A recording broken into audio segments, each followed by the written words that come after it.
Okay दोस्तों, आज हम बात करने वाले हैं फर्स्ट फीचर के बारे में कि आपने यहाँ पे वर्क कैसे करना है, यहाँ से विड्रॉवल कैसे लेने हैं और विड्रॉवल लेने के लिए कुछ फीस यहाँ पे आपको डिपॉजिट करनी पड़ती है, वो आपने कैसे करनी है। और मैं ऑलरेडी इससे 3-4 दफ़ा विड्रॉवल ले चुका हूँ और आज फिर मैं यहाँ से विड्रॉवल लेने वाला हूँ।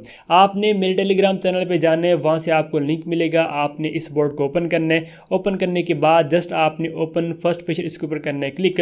जैसे आप क्लिक करेंगे तो आपके पास ये जो बोर्ड है कुछ इस तरह यहाँ पे ओपन होगा। अगर यहाँ पे ये रुक जाता है तो आपने ये करने कि आपने एक दफ़ा इसको कर लेना है रीलोड।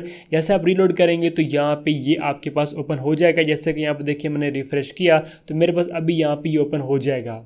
ओके दोस्तों, यहाँ पे देखिए मेरे पास बोर्ड ओपन है और यहाँ पे आपका जो बैलेंस है वो शो होगा। और उसके बाद आपने इधर करना होता है क्लेम। आपने हर 1 घंटे के बाद बोर्ड को ओपन करना है। ओपन करने के बाद जस्ट आपने करना है क्लेम के ऊपर क्लिक। जैसे आप क्लेम के ऊपर क्लिक करेंगे तो ये जो यहाँ सामने फिशर बैठा है ये एक फ़िश यहाँ से कलेक्ट करेगा और आपके अकाउंट में कुछ जो पॉइंट्स हैं वो ऐड हो जाएंगे। और जो पॉइंट्स ऐड होंगे वो डिजोग बैलेंस में ऊपर यहाँ पे शो जाएंगे और यही आपने यहाँ पे अर्न करने। और उसके बाद आपने इन टोकन्स को कन्वर्ट करना होता है एफटीएन में और एफटीएन का आपने करना होता है विड्रॉवल। जैसे कि यहाँ पे देखिए अगर मैं आता हूँ स्वैप में तो यहाँ पे आप देख सकते हैं कि हमने इन टोकन को यहाँ पे करना है कन्वर्ट। अब मेरे पास यहाँ पे देखिए एफटीएन मौजूद है 0.55, ठीक है। तो आपने यहाँ पे कुछ एफटीएन पहले डिपॉजिट करने होते हैं जो कि आप $0.5 के कर सकते हैं या $0.2 के कर सकते हैं, ठीक है। वो आपने कैसे करने हैं, आप किसी भी एक्सचेंज पे जाएंगे, वहाँ से आपने एफटीएन को परचेज़ करना है। परचेज़ करने के बाद आपने विड्रॉवल पे जाना है। विड्रॉवल पे जाने के बाद यहाँ का जो एड्रेस है वो आपने वहाँ पर देने। आप करेंगे सेटिंग के ऊपर क्लिक करने के बाद ये देखेंगे ये वैलिड एड्रेस है, आपने यहाँ से कॉपी कर लेना है।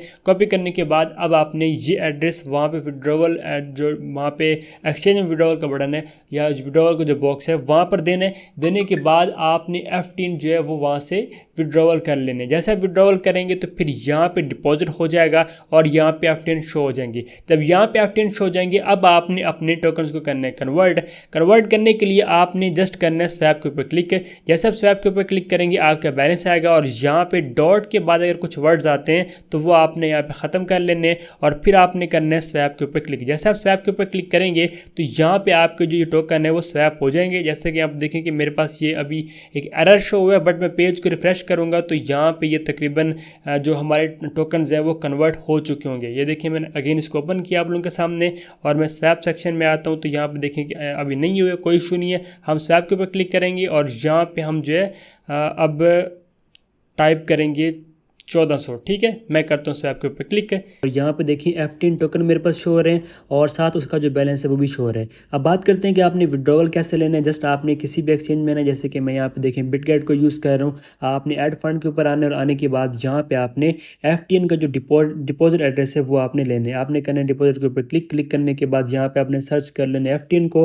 अब मेरे पास ऑलरेडी सर्च है तो यहाँ पे देखिए मेरे पास शो हो चुका है। तो आपने इस एड्रेस को कॉपी कर लेने और आपने इस जगह आ जाना है और यहाँ पे आपने ट्रांसफ़र के ऊपर क्लिक करने के बाद एड्रेस को कर देने पेस्ट। जैसे कि यहाँ पे देखिए मैंने पेस्ट किया और आपने कर देना ट्रांसफ़र के ऊपर क्लिक। जैसे आप ट्रांसफ़र के ऊपर क्लिक करेंगे तो कुछ ही टाइम के बाद यहाँ पे जो पेमेंट है वो आपके अकाउंट में चली जाती है। यहाँ पे ये एरर शो करता है बट अगर आप पेज को रिफ्रेश करेंगे या कुछ इस तरह से तो पेमेंट जो है वो आपके अकाउंट में चली जाती है। जैसे कि यहाँ पर देखें कि मैं अगर इसको बैक करता हूँ और अगेन इसको ओपन करता हूँ तो वहाँ पर जो बैलेंस है वो हमारा नहीं होगा, मतलब वो सेंड हो गया होगा। तो कुछ इस तरह से यहाँ पे आपने इसको यूज़ करना होता है और यहाँ पे कुछ कैप्चाज वगैरह भी अब इन्होंने ऐड किए और ये भी आपने यहाँ पे देने हैं। और वर्किंग जस्ट यही है कि आपने जस्ट करना होता है क्लेम के ऊपर क्लिक और यहाँ पे देखिए ये क्लेम हो जाएगा। और ये देखें एक हमारी फ़िश यहाँ पे उसने पकड़ी और यहाँ पे देखिए एक टाइमर भी चल चुका है और 0.3 जो टोकन है वो ऐड हो चुके हैं और ऊपर भी देखें बैलेंस मौजूद है। और यहाँ पे देखिए हमारे पास यही अगेन बैलेंस आ रहा है बट हम अगेन ट्रांसफ़र के ऊपर क्लिक करके यहाँ पे एड्रेस दे के अगर विड्रॉवल नहीं होता तो यहाँ पे आप ये कर सकते हैं कि आप जो बैलेंस है वो कुछ कम लिख सकते हैं। जैसे कि यहाँ पे देखें कि मैं 3.4 लिख लेता हूँ और अब मैं कर देता हूँ ट्रांसफ़र के ऊपर क्लिक और अब हम देखते हैं कि हमारा यहाँ से विड्रॉवल होता है या नहीं। यहाँ पे देखिए लोडिंग कर रहा है और कुछ ही टाइम के बाद यहाँ पे हमारा जो विड्रॉवल है वो सबमिट हो जाएगा और हमें रिसीव हो जाएगा। तो यहाँ पे जस्ट आपने कुछ इस तरह वर्क करना है। अब यहाँ पे देखें ये लोडिंग ज़्यादा कर रहे हैं तो मतलब जो सेंडिंग है वो हो चुकी है। अब जस्ट आपने ये देखें सेंडिंग का उसने बता दिया था, वो मैंने रिफ़्रेश कर लिया था, ठीक है। मतलब यहाँ से मुझे विड्रॉवल है वो मिल जाते हैं ईजिली। अब मैं देखें अगेन इसको ओपन कर रहा हूँ और यहाँ पे देखिए हम आते हैं स्वैप में और ये देखिए कि मेरे पास अब एफटीएन टोकन यहाँ पे कुछ भी नहीं है। अगर मैं ट्रांसफ़र के ऊपर क्लिक करता हूँ तो यहाँ पे देखें बैलेंस नहीं आ रहा। और अगर मैं आता हूँ ट्रांजैक्शन में और मैं ट्रांसफ़र ट्रांसफ़र में आऊँगा तो यहाँ पे हमारे पास वो जो ट्रांज़ैक्शन है वो शो होगी। यहाँ पे देखिए कि 3.4 की जो मैंने यहाँ से ट्रांज़ैक्शन की है वो यहाँ पे शो हो रही है। तो कुछ ही टाइम में मुझे एक्सचेंज में ये रिसीव हो जाएँगे। यहाँ पे आप देख सकते हैं कि मुझे 3.40 एफटीएन रिसीव हो चुके हैं और यहाँ पे देखिए मुझे एक ईमेल भी रिसीव हो चुके हैं और ये 1 ही मिनट के बाद मुझे रिसीव हो चुके हैं। तो अब आप इसको यूज़ करें और यहाँ से आप अर्निंग करें।